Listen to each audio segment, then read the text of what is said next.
ગુજરાતનો આદિવાસી વિસ્તાર એટલે ગુજરાતનું સાંસ્કૃતિક આભૂષણ.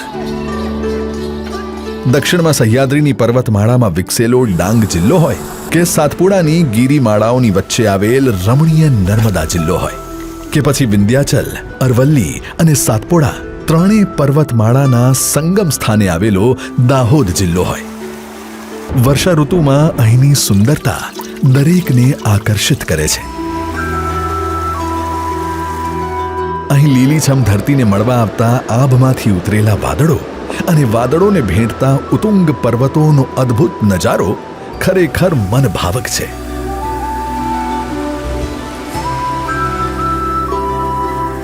એટલું જ નહીં, અહીં પહોંચવાની સફરના અતિ સુંદર સર્પાકાર રસ્તાઓ, વચમાં આવતા નદી, ઝરણા અને હરિયાળા ખેતરો પણ એટલા જ રમણીય છે. તો વળી ઝરમર વરસાદમાં ઘૂઘવતા ડાંગના ગીરા અને ગિરમાલ ધોધ, રાજપીપળા નજીક આવેલ બોરિદ્રા, નિનાઈ અને ઝરવાણી ધોધ તેમજ દાહોદનો જલધારા ધોધ તેની વાછટથી તન અને મન બંનેને તાજગીથી ભરી દે છે.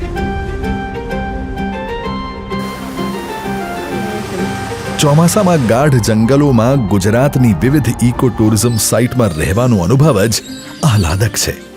સાથે જ ત્યાંનો પ્રાદેશિક ખોરાક જેમ કે ડાંગમાં નાગલીના રોટલા, દાહોદમાં દાળ પાનિયા અને ગરમાગરમ મકાઈ અને મગફળી મોસમની મજામાં અનેરો સ્વાદ રસ પૂરે છે. તો અહીંની સ્થાનિક કળા અને સંસ્કૃતિ સૌ કોઈના હૃદયને હર્ષથી ભીંજવી દે છે. આ વર્ષા ઋતુ ગુજરાત આવો અને પ્રકૃતિના અદ્ભુત રંગોને માણો.